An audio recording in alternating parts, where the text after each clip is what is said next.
अस्सलाम वालेकुम नाज़रीन, तव्हां ॾिसी रहिया आहियो पारस न्यूज़। शामिल कयूं था सिजावल मां अल्ताफ़ पठान जी रिपोर्ट।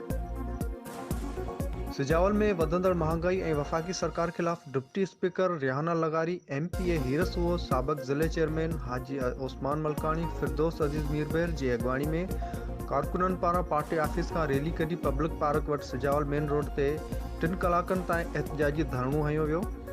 धरणे में PP ladies wing, minority wing, सिपाफ यूथ ऐं ॿियनि पीपल्स पार्टी जे ज़िले तंज़ीमनि जे अहदेदारनि, कारकुननि ऐं शहरियुनि वॾे अंग में शिरकत करे मुल्क में वधंदड़ महांगाई ऐं नियाज़ी सरकारी ख़िलाफ़ सख़्त नारेबाज़ी कई। रैली खे डिप्टी स्पीकर रिहाना लगारी, हीरस उहो, डॉक्टर इक़बाल मेमण, मूसा लगारी ऐं ॿियनि ख़िताब कंदे चयो त इमरान ख़ान ग़रीब अवाम लाइ अज़ाब बणियल आहे। महांगाई सबबि ग़रीब हाणे हिकु वेलो बि नथा खाई सघनि। जॾहिं खां इमरान ख़ान जी सरकार आई आहे, अवाम सुरनि में आहे। हिननि चयो त असांजा एहतजाज तेसिताईं जारी रहंदा जेसिताईं नियाज़ी इक़्तिदार नथो छॾे। धरणे में साबिक़ ज़िले चेयरमैन हाजी उस्मान ख़ान मलकानी, दानिश ख़ान मलकानी, सजाद शोरो, ज़ाहिद खडो, हाजी मंठार ख़ान लगारी, शफ़ी मोहम्मद लगारी, गुलाम मुस्तफ़ा लगारी, हाजी मोहसिन सिंधी, मंज़ूर पलीजो, जाम दोस्त अली सहतो ऐं ॿियनि PP अॻवाननि शिरकत कई।